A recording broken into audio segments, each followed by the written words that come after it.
যিনি কান্না করলে জাহান্নাম ভয় পান, যিনি হাসলে জান্নাত শোভা পান, তিনার অক্লান্তিক পরিশ্রমে নিমজ্জিত অন্ধকার থেকে আমাদেরকে তুলে সুনুরানি দিন আমাদের হাতে দিয়েছেন। সেই মহামানবের প্রতি লাখো কোটি দুরূদ ও শান্তির ধারা বর্ষিত হোক।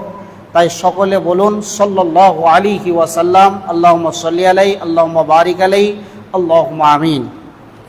মুহতারাম মুকাররম, সামনে কুরবানি আসছে আমাদের। এই কুরবানিকে কেন্দ্র করে প্রায় জায়গাতে বক্তব্য হবে। আমিও কয়েকটি আয়াত আপনাদের সামনে পড়লাম, একটি মাত্র আয়াত। তো আমি কিছু অংশ কুরবানি সম্বন্ধে বলবো, যেহেতু এখন সময়টা এরকম। তারপরে পরিস্থিতিকে নিয়ে কিছু কথা আপনাদের সামনে তুলে ধরব। একটু আমার দিকে লক্ষ্য রাখবেন, কিছু আপনাদেরকে দিয়ে যাব ইনশাআল্লাহুল আজিজ। আল্লাহ তাবারাক ওয়া তাআলা বলছেন, ওয়ালিকুল্লি উম্মাতিন জাআলনা মানসাকাল লিয়াযকুরা ইসমাল্লাহ আলা মারযাকাহুম মিন বাহিমাতিল আনআম। আল্লাহ তাবারাক ওয়া তাআলা বলেন যে আমি প্রত্যেক জাতির জন্যে কুরবানির বিধান দিয়েছি। তোমরা তোমাদের গৃহপালিত পশুকে কি করো? তোমরা আল্লাহর নাম নিয়ে জবাই করো। তো আমাদেরকে আল্লাহ তাবারাক ওয়া তাআলা বিধান দিয়েছেন, আমরা এটা পালন করব। তো কুরবানি শব্দটা কুরবুন থেকে এসছে, যার আবিধানিক অর্থ হলো নিকটবর্তী হওয়া। অর্থাৎ এক কথায় বুঝলেন যে আল্লাহর অনুগত্যশীলা বান্দা হতে গেলে কুরবানি নামক একটা বিধান আল্লাহ তাবারাক ওয়া তাআলা যে দিয়েছেন, আল্লাহর কাছের বান্দা হতে গেলে, আল্লাহর নৈকট্য হাসিল করতে গেলে আমাদেরকে কি করতে হবে? কুরবানি নামক ইবাদতটা করতে হবে। সূরা মায়েদার 27 নম্বর আয়াতে আল্লাহ তাবারাক ওয়া তাআলা বলছেন যে এই পৃথিবীতে কুরবানিটা শুরু হয়েছিল কবে থেকে, আর কে সর্বপ্রথম কুরবানি করেছিলেন। তো ওই সূরা মায়েদার 27 নম্বর আয়াতটা যদি আপনি দেখেন, তাহলে ওখানে পাওয়া যাবে হযরতে আদম আলাইহিস সালামের সর্বপ্রথম দুই সন্তান ছিলেন কাবিল এবং হাবিল। এই দুই সন্তান, সেই সময় একটা রীতিনীতি আল্লাহ এই খালি পৃথিবীকে ব্যয়বহুলের জন্যে হযরতে হাওয়া আলাইহিস সালামের গর্ভে যতগুলো সন্তান আসতেন, যমজ সন্তান জন্ম দিতেন। তো যমজ সন্তান জন্ম দিতেন। যখন কাবিল পৃথিবীতে সর্বপ্রথম মানুষ, ওর সঙ্গে যে মহিলাটি জন্ম নিয়েছিল তার নাম হলো ইকলিমা, এবং আর হাবিলের সঙ্গে যে মহিলাটি জন্ম নিয়েছিল তার নাম হলো লিউজা। অতএব একজন অপরজনের সঙ্গে বিবাহ হবে, তখন ভাই বোনের বিবাহটা জায়েজ ছিল। ধরেন হাবিলের সঙ্গে ইকলিমার জন্ম হয়েছে, কিন্তু হাবিল ইকলিমাকে বিয়ে করতে পাবে না, কিন্তু ওই বিয়েটা হবে হাবিলের সঙ্গে, যেহেতু কাবিলের সঙ্গে ইকলিমার জন্ম হয়েছে তার জন্যে। এখন যখন একে বুঝাচ্ছে হযরতে আদম আলাইহিস সালাম, কোনো মতেই কাবিল এটা মেনে নেবে না। তার কারণ ইকলিমা ছিলেন অপরূপা সুন্দরী, তাই তার সৌন্দর্য দেখে ও বলছে আমার সঙ্গে যেহেতু আমার বোন জন্মগ্রহণ করেছে, তাহলে আমার হক বেশি, অতএব আমি একে বিবাহ করব। তখন হযরতে আদম আলাইহিস সালাম অনেক প্রচেষ্টা করলো, অনেক বুঝালো, কিন্তু কোনো মতে কাবিল বুঝতে চাইছে না। তখন আল্লাহ তাবারাক ওয়া তাআলা বলছেন যে হে আদম, তুমি বলো তোমার সন্তানদেরকে, ওয়াতলু আলাইহিম নাবা আবনা আদম বিল হক ইজ কররাবা কুরবানা। তোমরা কি করো? যদি আল্লাহর নিকটবর্তী হতে চাও এবং আল্লাহর রেজামন্দি ইলাহিকে যদি হাসিল করতে চাও, তাহলে তোমরা কি করো? কুরবানান, তোমরা কি করো? কুরবানি করো। ফাতুকুবিলা মিন আহাদিহিমা, তাদের দুই ভাইকে কুরবানির আদেশ দেওয়া হলো। তো কাবিল সে ছিল চাষবাস আবাদ করতেন, আর কাবিল সে চাষবাস করত, আর হাবিল তিনি গৃহপালিত পশু জীবজন্তু পালন করত। এবার হাবিল কি করলো? তার গৃহপালিত পশুর মধ্যে সবচাইতে যেটা সুন্দর, সবচাইতে ওর নজরে যেটাকে ভালো লাগলো, সেই দুম্বা, সেই ভেড়া, দুইটা মতান্তরে কথা এসছে। তো এই দুইটা পশুর মধ্যে একটা সবচাইতে যেটা সুন্দর, অতি উত্তম, ওই প্রাণীটাকে নিয়ে আসলো। আর কাবিল কি করলো, সেই তখন কি করলো, ওর গম জয়ের শীষগুলোকে, যেগুলো ভালো নয়, যেগুলো দেখতে পাচ্ছে যে এগুলো নাশকতা মানে পাতান জাতীয় আছে, তখন ওইগুলোকে একটা আঁটি নিয়ে আসলো। নিয়ে আসার পর একটা জায়গাতে পাথরের উপরে রাখলো। তখন আল্লাহ তাবারাক ওয়া তাআলা তিনার কুদরতি পাওয়ার এবং ক্ষমতায় একটা আসমান থেকে আগুনের ঝলক আসতো, আর সেই ঝলকে কুরবানিটাকে পুড়িয়ে দিত। তো কাবিল যেহেতু সে তার মনের চয়ন শোষণ সুন্দর ভালো জিনিস দেয়নি, বিধায় তার কুরবানিটা কবুল হলো না। আর হাবিলের এই প্রাণীটাকে আল্লাহ কবুল করে নিলেন। তখন কাবিল বলল, ক্বালা লা আকতুলান্নাকা, আমি তোকে নিশ্চয় হত্যা করব এবং কতল করব। তাই কাবিল প্রথম তার ভাই হাবিলকে কতল করেছিলেন। তবে এখান থেকে কি বোঝা গেল, যে আমরা কুরবানি দিব, তবে আমাদের সবচেয়ে দেখতে হবে যে এই পশুটা অতি উত্তম কিনা। তাহলে ইমাম সাহেবকে নিয়ে গিয়ে আপনি দেখাচ্ছেন যে পশুটা চলবে, দেখেন তো, মানে আপনার নিজের মন ওটাকে উপরে বসছে না, আপনি মেনে নিতে পারছেন না, বিধায় ওনাকে দেখতে যাচ্ছেন। তাহলে আপনি কি হিসাবে ওটাকে উত্তম মনে করলেন?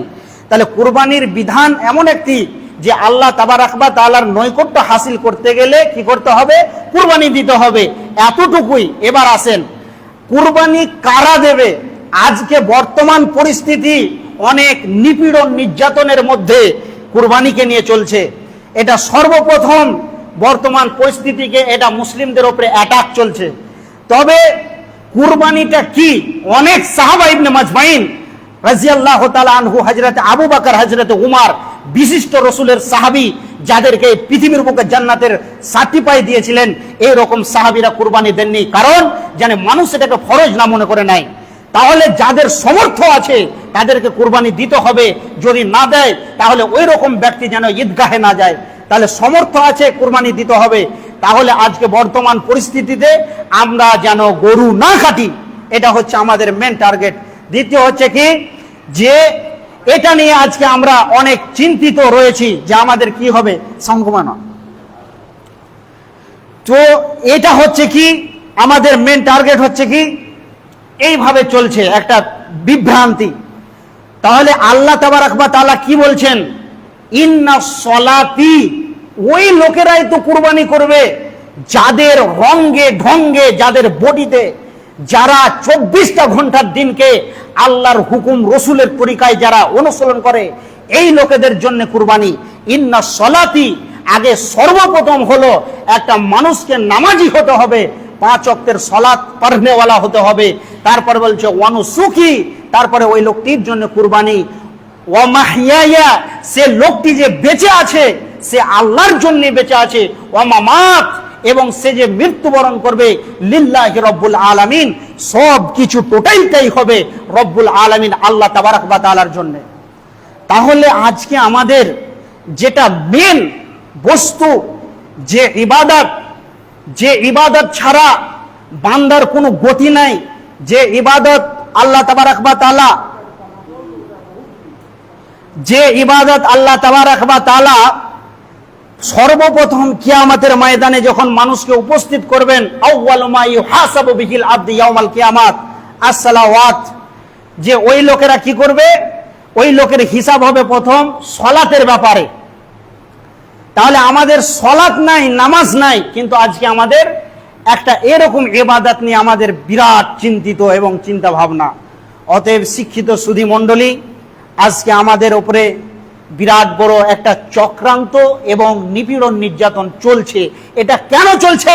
আমি পৃথিবীর কোনো রাজনৈতিক নেতাকে বলবো না যে ওরা আমাদের উপরে এটা করছে।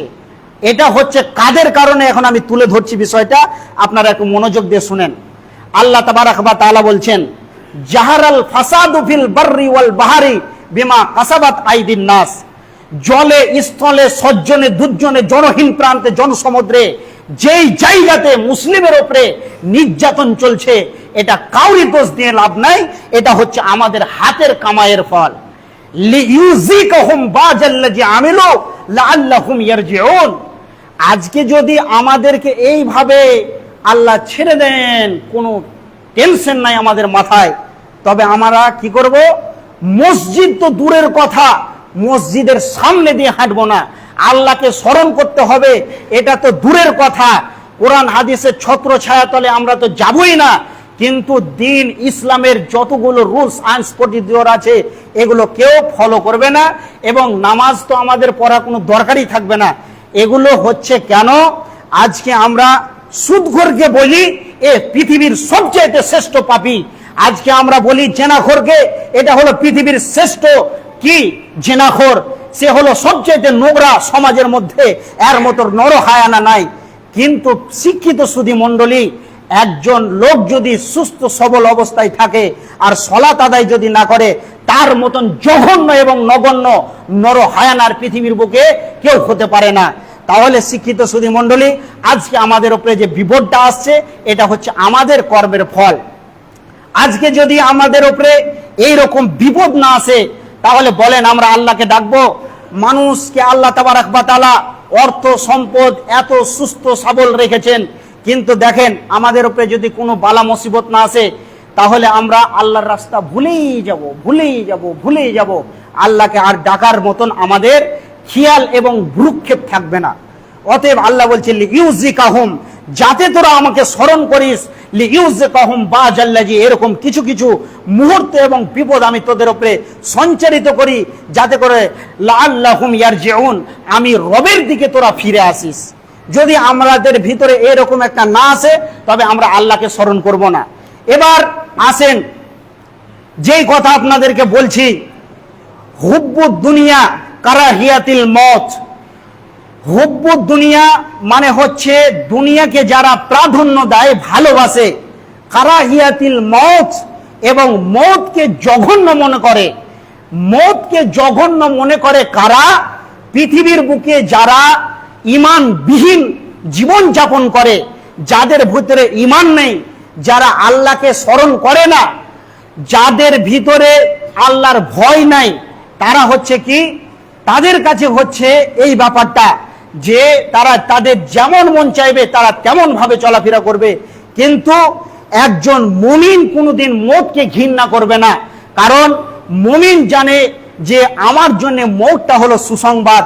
মুমিন মৌতকে চিন্তা করে তিনটি কারণে, আর কাফের বেঈমান মুশরিকরা মৌতকে চিন্তা করে তিনটি কারণে। কাফের বেঈমান মৌতকে চিন্তা করে যে এই যে পৃথিবীতে আমি বিল্ডিং, বালাখানা, অর্থ সম্পদ, গাড়ি বাড়ি, ব্যাংক ব্যালেন্স এত কিছু জমালাম, আমার সুখ শান্তি ছেড়ে দিয়ে চলে যেতে হবে। তারা অনেক কিছু ব্যাপার নিয়ে তারা চিন্তা ভাবনা করে, আর মনে করে যে এতগুলো সম্পদকে ছেড়ে দিয়ে আমাকে বিয়োগের ব্যথিত হয়ে যায় তারা। কিন্তু একজন মুমিন মৌতকে চিন্তা করে, সর্বপ্রথম যেটা চিন্তা করে একজন মুমিন, যে মরে যাব তো পৃথিবীর যে একটা ঝামেলা, ফিতনা, ফাসাদ, এ থেকে আমি মুক্তি পেয়ে যাব। তারপরে মুমিন মৌতকে চিন্তা করে যে মৌত হলো আমার জন্য সুসংবাদ, যতক্ষণ পর্যন্ত না মরব ততক্ষণ আমার শান্তির স্থান অর্থাৎ জান্নাতুল ফেরদাউসে আমি পৌঁছাতে পারবো না। তারপরে মুমিন মৌতকে চিন্তা করে যে মহান রবকে আমি দেখলাম না কোনোদিন, যার প্রেমে পাগল হয়ে 5 ওয়াক্তের সালাত আদায় করি, তারপরও মন শান্তি পাই না, তারপরে আমি তাহাজ্জুদ পড়ি।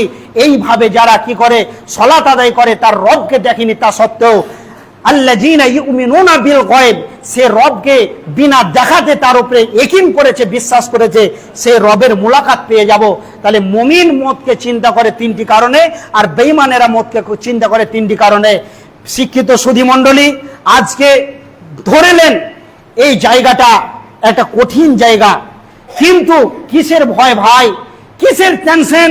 শিক্ষিত সুধী মণ্ডলী, আল্লাহ তাবারক ওয়া তাআলা পৃথিবীকে, এই মানুষকে সৃষ্টি 50,000 বছর পূর্বে, তাকে যখন হায়াত দেওয়া হয়নি, তার 50,000 বছর পূর্বে তার মৃত্যুর নির্ধারিত সময় করে দিয়েছেন। আল্লাহ তাবারক ওয়া তাআলা বলছেন, আল্লাযী খালাকাল মাউতা ওয়াল হায়াতা লিয়াবলুয়াকুম আইয়ুকুম আহসানু আমালা। হে পৃথিবীর মানুষ, সর্বপ্রথম আমি তোমাদেরকে কি করলাম? মৌত সৃষ্টি করলাম। তারপরে ওয়াল হায়াত লিয়াবলুয়াকুম, যাতে করে লিয়াবলুয়াকুম আহসানু আমালা, যাতে করে তোরা কি করিস? ভালো আমল করিস। তার জন্য আল্লাহ তাবারক ওয়া তাআলা সর্বপ্রথম আমাদেরকে কি করলেন?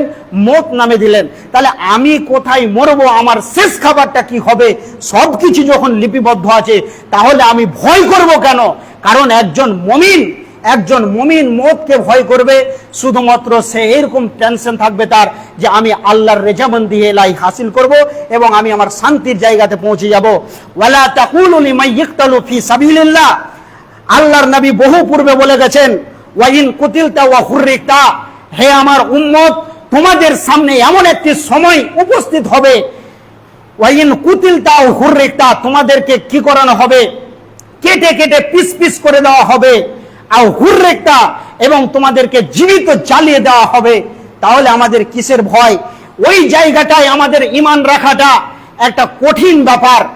এমন একটি পরিস্থিতি আসবে 100 জন মুসলিমকে গাছে বেঁধে রেখেছে, একজনকে ধীরে টেনে নিয়ে আসা হচ্ছে, কতল করা হচ্ছে, একজনকে টেনে নিয়ে আসা হচ্ছে, কতল করা হচ্ছে। তারপরে আল্লাহর নবী বলছেন, হে আমার উম্মত, ওই সময়তে তোমার ঈমানকে ধরে রাখাটা বিরাট কঠিন ব্যাপার। তাই আল্লাহ তাবারক ওয়া তাআলা আমাদেরকে বহু পূর্বে জানিয়ে দিয়েছেন। সূরা ইব্রাহিমের মধ্যে বলছেন, وقال الذين كفروا لرسلهم لنخرجنكم من أرضنا أو لتعودن في ملتنا فأوحى إليهم ربهم لنهلكن الظالمين। সারা পৃথিবীতে যত নবী রাসূলগণ এসেছেন সমস্ত নবী রাসূলগণকে তারা হুমকি দিয়েছেন যে কি করো, তোমরা কি করো, আমাদের ধর্মে ফিরে এসো, আও লাতাউদ্দুন্না ফি মিল্লাতিনা, তোমরা আমাদের ধর্মে ফিরে এসো, তাহলে তোমরা এই জমিনে বসবাস করতে পারবে। যদি তোমরা আমাদের ধর্মে না ফিরে আসো তাহলে তোমাদেরকে কি করানো হবে, এখান থেকে বহিষ্কার করে দেওয়া হবে, বিতাড়িত করে দেওয়া হবে, তাড়িয়ে দেওয়া হবে। তাহলে আজকে আমাদের উপরে নির্মম অত্যাচার যে চলছে, এটা আজকে নতুন খবর নয়, এটা বহু পূর্বের ইতিহাস। আল্লাহ তাবারক ওয়া তাআলা যতগুলো নবী রাসূলগণকে পাঠিয়েছেন তাদের উপরে এরকম হুমকি চলেছেন। অতএব হুমকি এভাবে আসতেই থাকবে, কিন্তু মুমিন মতকে কোনোদিন ভয় করবে না। আজকে আল্লাহ তাবারক ওয়া তাআলা কি বলছেন, যে একজন মানুষকে দেখতে পাওয়া যায় যে তাকে হত্যা করা হচ্ছে, তাকে কতল করা হচ্ছে, কিন্তু আল্লাহর নবী জনাবে মুহাম্মদুর রাসূলুল্লাহ, সকলে একবার বলেন সাল্লাল্লাহু আলাইহি ওয়াসাল্লাম, তিনি বলছেন যে একজন মুমিনকে যখন শহীদ করানো হয় তার রক্ত পৃথিবীর বুকে, পৃথিবীর জমিনে পড়ার আগে তার জীবনের সমস্ত গুনাহকে সাদকা করে দেওয়া হয় এবং সেই ব্যক্তির যত গুনাহ আছে সবকে মাফ করে দেওয়া হয়। এবং সেই ব্যক্তি এতটুকু কষ্ট অনুভব করে যে তাকে একটা পিপিলেপা যদি দংশন করে যে ব্যথাটা হয় ওই রকম ব্যথা হয়, কিন্তু পৃথিবীর মানুষ দেখে যে ওকে নির্মমভাবে এইরকম করে তাকে হত্যা করা হলো, শহীদ করা হলো। অতএব একজন মুসলিম সে শহীদ হবে, সে শহীদ মানে জান্নাতি, আর যদি বেঁচে থাকে তাহলে সে গাজী। অতএব মওতকে কোনো ভয় করার আমাদের টেনশন নাই। অতএব শিক্ষিত সুধী মণ্ডলী, আমাদের কাছে এটা নতুন ইতিহাস নয় যে আমাদেরকে তাড়িয়ে দেব, এখানে থাকতে পাবে না। ওয়াকাল আল্লাযীনা কাফারু লিরুসুলিহিম লানুখরিজান্নাকুম, বের করে দেব তোমাদেরকে জমিন থেকে। এটা বহু পূর্বের হুমকি। অতএব মুমিন কোনোদিন মওতকে ভয় করবে না, যতক্ষণ বেঁচে থাকবে সে ঈমানের উপরে দাঁড়িয়ে থাকবে। এরপরে যে কথা আমি বলছিলাম যে একটার পর একটাকে নিয়ে আসছে, কতল করা হচ্ছে, ওই সময়তে ঈমানকে টিকিয়ে রাখা বিরাট বড় একটা ব্যাপার। ঈমানের প্ল্যাটফর্মে 100% টিকে থাকাটা বিরাট ব্যাপার। ওই সময়তে বিশ্বনবী জনাবে মুহাম্মদুর রাসূলুল্লাহ সাল্লাল্লাহু আলাইহি সাল্লাম বলেছেন, একটা মানুষ যদি নামাজ, রোজা, হজ, যাকাত, দান, খায়রাত, জিকির আজকার কিছুই করে নাই, কিন্তু যদি ঈমানের উপরে সেই লোকটি দাঁড়িয়ে থাকতে পারে তাহলে সেই লোকটি জান্নাতি, সেই লোকটি জান্নাতি। তাহলে আমাদের কোনো টেনশন করার কিছু নাই। অতএব শিক্ষিত সুধী মণ্ডলী, আমাদেরকে আজকে আমরা দেখেন, আজকে আমরা এতজন রয়েছি, তারপরে আমরা ভীতু সন্ত্রস্ত অবস্থায় জীবন যাপন করি। দেখেন, জঙ্গে বদরের যুদ্ধে মুসলিমদের সৈন্য সমান্তরাল হলো 313 জন, বেঈমান মুশরিকদের সৈন্য সমান্তরাল হলো 1313 জন। তাদের থেকে আমাদের থেকে অনেক গুণে বেশি, তারপরও তারা বিজয় পতাকা লাভ করলো। কেন? তাদের অন্তরে ছিল আল্লাহ।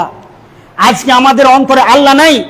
তাই রাসূল সাল্লাল্লাহু আলাইহি সাল্লাম বলছেন, মাসালুল লাযী ইয়াযকুরু রাব্বাহু, যে ব্যক্তি তার রবকে স্মরণ করে, ওয়া মাসালুল লাযী লা ইয়াযকুরু রাব্বাহু, এবং যে ব্যক্তি তার রবকে স্মরণ করে না, ওয়া মাসালুল হাইয়াতি ওয়াল মাইয়াত, ওই লোকের দৃষ্টান্ত, ওই লোকেদের উদাহরণ হলো মৃত্যু এবং জীবিত। অর্থাৎ আপনাকে এটাই বুঝাতে চাইছি যে যে লোকটির অন্তরে আল্লাহ তাবারক ওয়া তাআলা জিকির আজকার রয়েছে, সে দিলটি, সে অন্তরটি হলো জীবিত, এবং যার অন্তরে আল্লাহর জিকির, আজকার, তসবিহ, তাহলিল, তাহমিদ নেই, ওই ব্যক্তি হলো জীবিত। অতএব আমাদের মধ্যে যারা সলাতে নাই, নামাজে নাই, সুবহানাল্লাহ, আলহামদুলিল্লাহ জিকিরে নাই, তাহলে জানতে হবে ওই লোকটি জীবিত, অর্থাৎ রসুল বলেছেন ওই লোকটি মৃত। যখন মুতার যুদ্ধের ঘোষণা হয়ে গেল, বেঈমানেরা 1.5 লক্ষ সৈন্যবাহিনী নিয়ে মুসলিমদের উপরে আক্রমণ করবে, বিশ্বনবী জনাবে মুহাম্মদ রাসূলুল্লাহ সাল্লাল্লাহু আলাইহি সাল্লাম তিনি ভারাক্রান্ত অবস্থায় রয়েছেন। রসুলের চেহারা চরিত্র দেখে হযরতে উমরের মতন একজন সাহাবী তিনি বুঝতে পারলেন যে রসুল এখন কোনো বিষয় নিয়ে চিন্তিত এবং ভারাক্রান্ত রয়েছেন। হযরতে উমর রসুলকে বলছেন, ইয়া রাসূলুল্লাহ, আপনি মনে হয় চিন্তিত এবং ভারাক্রান্ত কেন? তখন রসুল সাল্লাল্লাহু আলাইহি সাল্লামকে বলছেন, রসুল সাল্লাল্লাহু আলাইহি সাল্লাম বলছেন, উমর, 1.5 লক্ষের বিরুদ্ধে কি করে আমার এই 15,000 সৈন্য তাদের মোকাবিলা করতে পারে? তখন হযরতে উমর রসুলকে কিভাবে সান্ত্বনা দিয়েছিলেন, ইয়া রাসূলুল্লাহ, মাসালুল্লাযী ইয়াযকুরু রাব্বাহু, যে লোকটি তার রবকে স্মরণ করে, যে রবের উপরে ঈমান এনেছে, তারা হলো জীবিত, এবং যারা তার রবের উপরে ঈমান নাই, যারা রবকে কি করে না, জিকির আজকার করে না, তারা তো মৃত। অতএব 1.5 লক্ষ বেঈমান মুশরিকদের বিরুদ্ধে আমি উমর একাই লড়াই করব। ওই রকম আজকে আমাদের অন্তর নাই। আজকে আমাদের মুসলিমদের হাতে যদি সামান্য পয়সা হয়, তিরেঙ্গা আর বিড়ি আর মদ আর গাঁজা আর ইয়াবা আর হিরোইন নিয়ে আমরা মেতে আছি। শিক্ষিত সুধী মণ্ডলী, আজকে আমরা পঙ্গুপালের মতন, গোপাল ভাঁড়ের মতন জীবন যাপন করছি। তাই যদি আমাদের দিলে আল্লাহর ভয় থাকে এবং আমাদের দিলে যদি সেই আল্লাহকে আমরা অগাধ বলে বিশ্বাস করি, আল্লাহ তাবারক ওয়া তাআলার যতগুলো বিধিবিধান আমাদেরকে দিয়েছেন এগুলোর উপরে যদি অটল থাকি, তাহলে আজকে আমাদের উপরে কেউ কোনো নির্যাতন করে কিছু করতে পারবে না। তাই বিশ্বনবী জনাবে মুহাম্মদ রাসূলুল্লাহ সাল্লাল্লাহু আলাইহি সাল্লাম বলছেন, তারাকতু ফীকুম আমরাইন লান তাজিল্লু মা তামাসসাকাম বিহিমা কিতাবাল্লাহি ওয়া সুন্নতি রাসূলিল্লাহ। আল্লাহ তাবারক ওয়া তাআলার নবী বলছেন, হে আমার উম্মত, তোমাদের গায়ে কেউ হাত দিতে পারবে না, কেউ তোমাদেরকে লাঞ্ছিত করতে পারবে না, কেউ তোমাদেরকে অপদস্থ করতে পারবে না। একটি কথা তোমরা স্মরণে রেখো, সেইটা হলো কি, বহু পূর্বে আমি তোমাদেরকে দিয়ে যাচ্ছি আমার দেওয়া সুন্নতি তরিকা এবং কোরআনকে যদি তোমরা ফলো করে চলো, তাহলে তোমাদের গায়ে কেউ হাত দিতে পারবে না। অর্থাৎ তোদের কি হয়ে যাবে, ইজ্জত বেড়ে যাবে। পৃথিবীতে যেমন 3 জন ব্যক্তির ইজ্জত আছে, ওয়ালিল্লাহিল ইজ্জাতু ওয়ালি রাসূলি ওয়ালিল মুমিনিন, আল্লাহ তাবারক ওয়া তাআলার যেমন ইজ্জত রয়েছে, রাসূল সাল্লাল্লাহু আলাইহি সাল্লামের যেমন ইজ্জত রয়েছে, তেমন মুমিনের ইজ্জত রয়েছে। অতএব এই দুইখানা জিনিসকে যদি কেউ ইস্পাতের মতন ফলো করে চলে, এই দুইটার উপরে যদি মুসলিম চলে, একটা হলো আল্লাহর কোরআন, আল্লাহর কোরআনের বিধিবিধানকে যদি মেনে চলে, আর রসুলের দেওয়া তরিকা যদি মুসলিম যদি ফলো করে, তাহলে পৃথিবীর কোনো ব্যক্তি, কোনো শক্তি মুসলমানকে লাঞ্ছিত এবং অপদস্থ করতে পারবে না। অতএব শিক্ষিত সুধী মণ্ডলী, একখানা কথা বলি, রাসূলের সুন্নতের কত বড় গুরুত্ব আছে। মান আহাব্বা সুন্নতি ফাকাদ আহাব্বানি কানা মাই ফিল জান্নাত। যারা রাসূলের সুন্নতগুলোকে ভালোবাসবে, তারা রাসূলের সঙ্গে জান্নাতুল ফেরদাউসে বসবাস করবে। তারপরে রাসূল সাল্লাল্লাহু আলাইহি সাল্লাম আরো একটি রিওয়ায়াতের মধ্যে আছে, একটি জিহাদ কয়েকদিন ধরে চলছে, মুসলিম বিজয় পতাকা তুলতে পারছেন না। সাহাবা ইবনে মাজমাইন রাদিয়াল্লাহু তাআলা আনহুরা একটি জায়গায় বসে গেলেন এবং পরামর্শ মাশওয়ারা করতে শুরু করলেন। মাশওয়ারা করতে করতে বলছে যে আমরা কেন বিজয় পতাকা লাভ করতে পারছি না, আমাদের কোনো জায়গায় ত্রুটি হচ্ছে। এইভাবে যখন তারা তাদের ভুলটাকে খুঁজে বের করতে লাগলো, তখন সাহাবীদের মধ্যে কেউ বলছে, আরে কয়েকদিন আমরা এই জায়গাতে এসেছি, কিন্তু আমরা মিসওয়াক করিনি, দাঁতুল করিনি। যখনই সেই সাহাবা ইবনে মাজমাইনরা সকাল বেলায় ফজরের নামাজের পূর্বে গাছের ডালকে ভেঙে মুখে চাবাতে লেগেছে, আর তখন কাফের বেঈমানরা ময়দান ছেড়ে পালাতে লেগেছে, তাহলে একটা সুন্নতের কত বড় পাওয়ার, সুন্নতের পাওয়ার কতটুকু যে মুসলিম জাতিকে একটা সুন্নতে বিজয় লাভ করিয়েছে, বিজয় পতাকা তুলেছে। তাহলে আজকে আমরা পারছি না কেন? আজকে আমরা 36 বছরের নামাজি, 62 বছরের নামাজি, দাড়ি ছাড়তে পারি না। দাড়ি আমাদের জন্য একদম খুব যেন, আমাদের কাছে খুব যেন এটা খারাপ মনে হচ্ছে।